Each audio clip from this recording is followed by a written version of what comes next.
Ну что, ассаламу алейкум, с вами Магомед Ялхаро, гильдия гидов Ялхаро. Очередной раз мы с гостями на горном озере Казиной. Поднимались вверх, был туман, как будто в фильме ужастиков. Мы уж думали, не доедем до этого изумрудного озера, здесь будет туман. Туман был настолько плотный, что вообще ничего видно не было.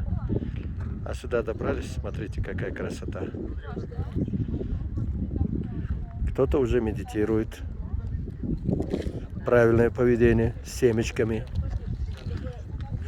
А кто-то фотографирует того, кто медитирует.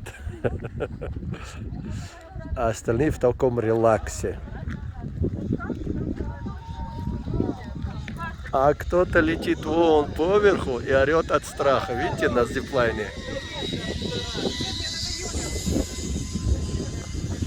Если я смог поймать от этого слепящего солнца, летит на ту сторону. Вот здесь такие столики, кресла, да. Здесь бы сейчас кофе какой-нибудь турецкое, с ледяной водой, чтобы контрасты ловить. Представляете, как было бы четко, да? Экспресс черная. И холодная вода, ледяная. Выпил глоточек и холодной водой, контраст поймал во рту. Еще прополоскал. Как мало для счастья надо, да? Глоток хорошего кофе, ледяная вода, солнце. Да. Ей понравилось, он сказал: мама, я еще хочу. Да, хорошая компания, урывками.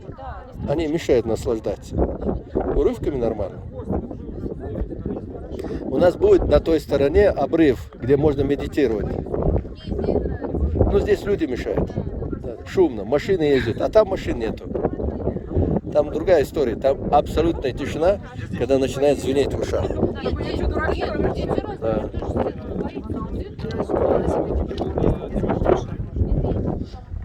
Где они шумят? Шумят везде. Я столько мест знаю, где абсолютная тишина, и ты начинаешь прислушиваться и думаешь, я с ума схожу или что-то слышу. И начинается тонкий такой звон. Это прелюдия к полету. Сейчас. Мне надо выключить, я видео